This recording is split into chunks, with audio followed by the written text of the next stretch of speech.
पंकज शालिनी के बेडरूम में आया और बोला, चलिए भाभी, आप लेट जाइए। मैं आपकी कमर पर बाम लगाकर हल्की मालिश कर देता हूँ ताकि आपका बचा हुआ दर्द भी ठीक हो जाए। शालिनी ने उसे मना करते हुए कहा, नहीं, रहने दो पंकज, मैं खुद कर लूंगी। पंकज ने कहा, आप खुद से बाम तो लगा लेंगी, लेकिन मालिश करना मुश्किल होगा। मैं आपकी मदद कर देता हूँ, आपका बाकी दर्द भी ठीक हो जाएगा। यह कहकर पंकज कुर्सी से उठकर बेड पर शालिनी के पास आ गया और उसे लेटने के लिए कहा। भाभी जी बताइए, कहाँ लगाना है शालिनी, जो पंकज की हमदर्दी और फिक्र देखकर अब उसे मना नहीं कर पाई। हकीकत में दर्द का बहाना बनाकर पंकज को परेशान करना चाहती थी। वह शर्माते हुए पेट के बल लेट गई और अपनी कमीज को कमर से थोड़ा ऊपर कर लिया। उसने कहा, यहाँ कमर पर लगाओ। पंकज ने थोड़ा सा बाम अपनी उंगलियों पर लिया और धीरे धीरे शालिनी की कमर पर मलने लगा। जैसे ही उसके हाथ शालिनी की पीठ पर पड़े, उसे एक सुकून का एहसास हुआ। पंकज ने धीरे धीरे मालिश करनी शुरू कर दी और उसके हाथों का स्पर्श शालिनी को बेहद आरामदायक लगा। जब जब पंकज के हाथों की उंगलियां उसके कमरबंद के पास आईं, शालिनी का दिल जोर से धड़कने लगा, लेकिन उसने खुद को संयत रखा और पंकज की मदद का आभार माना। पंकज ने पूछा, भाभी ज्यादा दर्द कहाँ हो रहा है? शालिनी, जो उस समय थोड़ी असमंजस में थी, अनजाने में जवाब दे बैठी, थोड़ा सा नीचे है। पंकज ने फिर से थोड़ा और नीचे बाम लगाने की कोशिश की।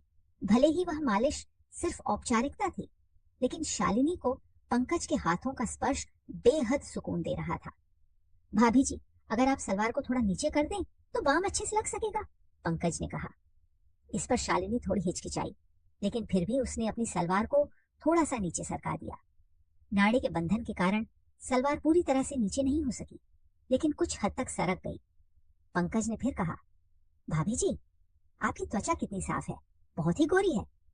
पंकज की इस बात पर शालिनी के गाल शर्म से लाल हो गए, लेकिन वह उल्टी लेटी हुई थी, इसलिए पंकज इसे देख नहीं सका। उसे यकीन था कि पंकज उसकी देखभाल में जुटा हुआ था और उसकी बातों में कहीं ना कहीं इज्जत भी झलक रही थी। पंकज ने थोड़ी देर और मालिश की और जब शालिनी ने कहा कि अब ठीक है, तो वह चुपचाप उठकर ऊपर चला गया। शालिनी को आज एक अलग ही सुकून महसूस हो रहा था। सालों बाद किसी ने उसे इस तरह से ध्यान दिया था, जिसमें हमदर्दी और एक अनकहा स्नेह छिपा हुआ था। पंकज के बारे में सोचते हुए शालिनी कब नींद में खो गई, उसे पता ही नहीं चला। अगली सुबह जब वह जागी तो उसने खुद को तरोताजा और शांत महसूस किया। नहाने के बाद शालिनी ने बहुत सलीके से तैयार होकर हरी रंग का सफेद कढ़ाई वाला जोड़ा पहना और ऊंची हील के काली सैंडल भी पहने। हल्का सा मेकअप करने के बाद वह किचन में नाश्ता तैयार करने लगी। नाश्ता बनाते समय वह बार बार किचन के दरवाजे पर आकर सीढ़ियों की ओर देख रही थी। पंकज के काम पर जाने का समय हो गया था। जैसे ही वह नाश्ता तैयार करके बाहर आई, पंकज सीढ़ियों से नीचे उतर रहा था। आज तो आप बहुत सुंदर लग रही हैं भाभी जी, लगता है कल की मालिश का असर हुआ, पंकज ने मुस्कुराते हुए कहा। उसकी नजरें शालिनी के लिबास और फिर उसके हाई हील वाले सैंडलों पर थी। शालिनी ने भी मुस्कुराते हुए जवाब दिया, असर तो हुआ, लेकिन तुझे कैसे पता? पंकज थोड़ा झेमते हुए बोला। भाभी जी, आज आपने हमेशा की तरह हाई हील के सैंडल जो पहने हैं, तो मुझे लगा कि कमर का दर्द अब ठीक है, शालिनी ने हंसते हुए कहा। बिल्कुल सही पहचाना तूने। अब डाइनिंग टेबल पर बैठ, मैं नाश्ता लेकर आती हूँ। फिर दोनों साथ में नाश्ता करने लगे। इसी बीच पंकज ने शालिनी से पूछा, भाभी जी, आप कभी कभी साड़ी नहीं पहनती क्या? शालिनी ने जवाब दिया, पहनती हूँ, लेकिन बहुत कम, साल में एक आध बार, अगर कोई खास मौका हो तो। क्यों? पंकज ने कहा। नहीं, बस इसलिए कि मैंने आपको कभी साड़ी में नहीं देखा। मेरा ख्याल है आप पर साड़ी भी खूब जमेगी। फिर पंकज जाते समय बोला, भाभी जी, रात का खाना मैं बाहर से ही ले आऊंगा, आप बनाना नहीं, शालिनी ने मुस्कुराते हुए कहा। ठीक है तो, पंकज ने फिर कहा, अगर किसी और चीज की जरूरत हो तो बता दीजिए, मैं आते समय लेता आऊंगा। शालिनी ने कहा कि उसे किसी और चीज की जरूरत नहीं है, और फिर पंकज के जाने के बाद वह घर के छोटे मोटे कामों में लग गई। इसके बाद वह ऊपर जाकर पंकज के कमरे को भी ठीक करने लगी। इसी दौरान शालिनी को उसके बेड के नीचे कुछ पड़ा हुआ नजर आया। उसने नीचे झुककर उसे बाहर निकाला तो उसकी आंखें हैरानी के मारे फटी की फटी रह गई।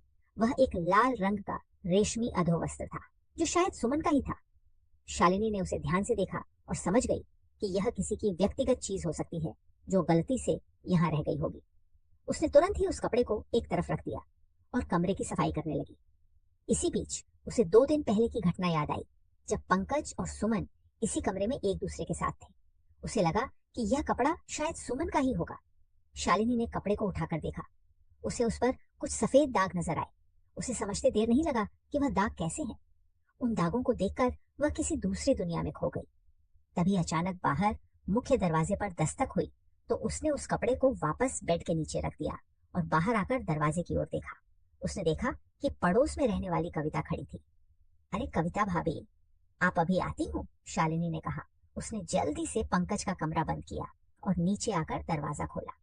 कविता जो पड़ोस में रहती थी, अपनी उम्र के 35वें दशक में थी और घर में ही ब्यूटी पार्लर चलाती थी। कविता अक्सर दोपहर में शालिनी के घर आ जाती थी या उसे अपने यहाँ बुला लेती थी और दोनों इधर उधर की बातें किया करती थी। उस दिन भी शालिनी और कविता ने गली मोहल्ले की ढेरों बातें की। कविता के जाने के बाद शालिनी ने एक बार फिर से नहाने का मन बनाया। सुबह पंकज ने साड़ी का जिक्र किया था, इसलिए नहाकर उसने लाल रंग की प्रिंटेड साड़ी पहन ली और साथ में सिल्वर रंग के हाई पेंसिल हील वाले खूबसूरत सैंडल भी पहने। पंकज के आने का समय भी हो चला था और वह शाम 5 बजे ही आ गया। जब शालिनी ने दरवाजा खोला तो पंकज उसे बड़े गौर से देखने लगा। उसे अपनी ओर इस तरह ध्यान से देखता हुआ देखकर शालिनी शर्माते हुए लेकिन अदा से बोली, ऐसे क्या देख रहे हो? पंकज मुस्कुराता हुआ बोला, वाकई भाभी, आज आप इस साड़ी में बहुत ही खूबसूरत लग रही हैं। यह कहकर वह अंदर आ गया। वह साथ में रात का खाना भी लाया था। भाभी, मैं रात का खाना लाया हूँ, आप बाद में इसे गर्म कर लेना। मैं ऊपर जा रहा हूँ फ्रेश होने के लिए। क्या आप एक गिलास शरबत बना देंगे प्लीज? शालिनी ने उसकी ओर मुस्कुराते हुए देखा और कहा, हाँ क्यों नहीं। इसके बाद पंकज ऊपर चला गया और फ्रेश होकर जब नीचे आया तो उसने एक आरामदायक टी शर्ट और शॉर्ट्स पहना हुआ था। शालिनी ने शरबत बनाया और उसे अपने बेडरूम में ले आई क्योंकि वहां कूलर लगा हुआ था। पंकज रूम में आकर बेड के सामने कुर्सी पर बैठ गया और शालिनी भी बेड पर टांगे नीचे लटकाकर बैठ गई। दोनों ने इधर उधर की बातें की। इस दौरान पंकज ने शालिनी से पूछा, भाभी, अब आपकी कमर का दर्द कैसा है? शालिनी मुस्कुराते हुए बोली, अरे अब तो मैं बिल्कुल ठीक हूँ, कल तूने इतनी अच्छी मालिश जो की थी। पंकज ने अपना शरबत का गिलास साइड टेबल पर रखते हुए कहा, भाभी आप आराम से लेट जाइए, मैं एक बार और बाम से आपकी मालिश कर देता हूँ ताकि आपकी तबीयत और भी अच्छी हो जाए। शालिनी ने मना करते हुए कहा, नहीं पंकज, मैं अब बिल्कुल ठीक हूँ। लेकिन पंकज ने इसरार करते हुए कहा, भाभी आप मेरे लिए हमेशा इतना करती हैं, क्या मैं आपके लिए इतना भी नहीं कर सकता? चलिए लेट जाइए। शालिनी उसकी बात को टाल न सकी और खाली गिलास टेबल पर रखते हुए बोली, अच्छा बाबा, तू मानता नहीं लेटती हूँ, पहले सैंडल तो उतार दूं। सैंडल उतारने की जरूरत नहीं है भाभी, इतने खूबसूरत सैंडल आपके हसीन पैरों की खूबसूरती को और भी बढ़ा रहे हैं, आप ऐसे ही लेट जाइए, पंकज ने थोड़ी चंचलता से कहा। शालिनी को उसकी बात पर हंसी आ गई और वह उसकी बात मानकर बेड पर लेट गई। उसने साड़ी पहनी हुई थी, इसलिए उसकी कमर पंकज की नजरों के सामने थी। पंकज ने बाम को अपनी उंगलियों पर लगाया और शालिनी की कमर की मालिश करने लगा। शालिनी ने पंकज से पूछा, एक बात बता पंकज, तुझे मेरे ऊंची हील वाले सैंडल बहुत पसंद है ना? पंकज थोड़ा शर्माते हुए बोला, जी भाभी, आप सही कह रही हैं, आपको अजीब लगेगा, लेकिन मुझे महिलाओं के पैरों में हाई हील वाले सैंडल बहुत आकर्षक लगते हैं और आप तो हमेशा ही हाई हील की सैंडल या चप्पल पहने रहती हैं। शालिनी मुस्कुराते हुए बोली, अरे इसमें शर्माने वाली क्या बात है, और मुझे कोई अजीब नहीं लगा, मैं तेरे भावनाओं को समझती हूँ। पंकज के हाथों से हो रही मालिश से उसे बहुत आराम मिल रहा था। पंकज के हाथ धीरे धीरे नीचे की ओर बढ़ने लगे।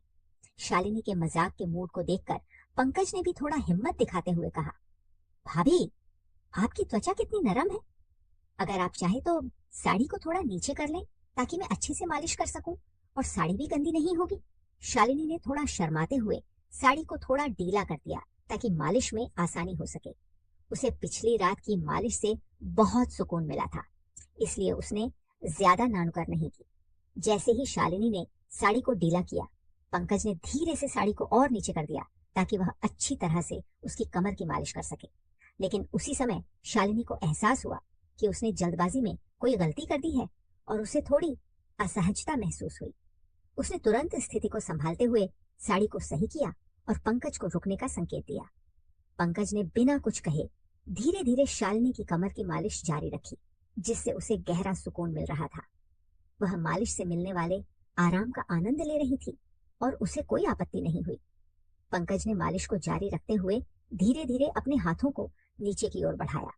शालिनी को मालिश से राहत मिल रही थी, लेकिन उसे महसूस हुआ कि पंकज ने थोड़ी और हिम्मत कर ली है। उसने महसूस किया कि पंकज उसके पीठ के निचले हिस्से पर ज्यादा ध्यान दे रहा है। शालिनी को यह एहसास हुआ कि उसकी साड़ी और पेटीकोट थोड़ा और ढीले हो गए हैं और उसने शर्म के मारे अपना चेहरा तकिए में छिपा लिया।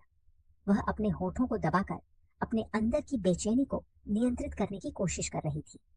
पंकज उसकी त्वचा पर बाम लगाने के बहाने मालिश कर रहा था, लेकिन शालिनी को महसूस हो रहा था कि पंकज की हरकतें अब अधिक सहलाने वाली हो गई हैं। शालिनी ने अब भी कोई आपत्ति नहीं जताई तो पंकज ने मालिश को थोड़ी और नीचे बढ़ाया। यह स्थिति शालिनी के लिए असहज होने लगी, लेकिन उसने कुछ नहीं कहा। थोड़ी देर बाद उसे लगा कि पंकज उसकी सीमा पार करने की कोशिश कर रहा है और उसने तुरंत स्थिति को समझते हुए मालिश को रोकने का इशारा किया। थोड़ी देर बाद जब पंकज ने गलती से शालिनी के पीठ के निचले हिस्से को छुआ तो शालिनी अचानक से चौंक गई। उसे ऐसा महसूस हुआ जैसे उसके शरीर में एक अजीब सी हलचल हो गई हो। उसने तुरंत पंकज का हाथ पकड़कर दूर कर दिया और घबराहट में बोली, अरे ये क्या कर रहे हो पंकज? शालिनी तुरंत पंकज से दूर हटकर बैठ गई। वह पूरी तरह से हैरान और घबराई हुई थी और पंकज भी इस स्थिति में खुद को असहज महसूस करने लगा। शालिनी को उसकी हरकतें ठीक नहीं लगी और वह घबराहट में बेड से उठकर खड़ी हो गई। जैसे ही वह खड़ी हुई, उसकी साड़ी और पेटीकोट ढीले होने के कारण नीचे गिर गए, जिससे वह एकदम असहज हो गई। शालिनी ने तुरंत स्थिति को संभालने की कोशिश की और तेजी से नीचे की ओर झुककर अपनी साड़ी और पेटीकोट को उठाने लगी। उसे समझ नहीं आ रहा था कि इस स्थिति में क्या करें, क्योंकि उसकी शर्मिंदगी और घबराहट चरम पर थी। उसने खुद को शांत करने की कोशिश की, लेकिन पंकज ने उसके घबराने पर ध्यान दिया और उसे संभालने के लिए बेड पर बैठने में मदद की। शालिनी ने पंकज से कहा, मुझे माफ करना, लेकिन अब यह सब सही नहीं लग रहा, हमें अब रुकना चाहिए। पंकज ने उसकी बात अनसुनी कर दी और वह रुका नहीं। बस फिर क्या था। शाम के समय शालिनी और उसका नौकर पंकज एक ऐसी स्थिति में आ गए जहां दोनों के बीच एक अनचाही नजदीकी उत्पन्न हो गई। शालिनी की सांसें तेज हो गईं और उसका शरीर कांपने लगा। उसके मन में एक अजीब सी हलचल थी जिससे वह खुद को संभाल नहीं पा रही थी। हालांकि शालिनी पूरी तरह से स्थिति को समझने की कोशिश कर रही थी, लेकिन वह खुद को रोकने या कुछ कहने की स्थिति में नहीं थी। दोनों बिना किसी बातचीत के इस स्थिति में आगे बढ़ रहे थे। पंकज की नजदीकी ने उसे असहज कर दिया, लेकिन शालिनी ने उसे रोकने के बजाय उसे जारी रहने दिया। शालिनी के मन में उलझन थी और वह समझ नहीं पा रही थी कि क्या हो रहा है। उसके दिमाग में एक सन्नाटा था, जबकि उसका शरीर एक अनचाही स्थिति में फंस गया था। पंकज ने इस नजदीकी को बढ़ाते हुए शालिनी के शरीर को अपने तरीके से महसूस किया, जिससे शालिनी और भी ज्यादा असहज हो गई। आखिरकार शालिनी ने महसूस किया कि स्थिति बहुत आगे बढ़ चुकी है और उसे अब रोकना ठीक नहीं होगा। फिर वह सब आखिरकार शालिनी ने महसूस किया कि स्थिति बहुत आगे बढ़ चुकी है और उसे अब रोकना ठीक नहीं होगा।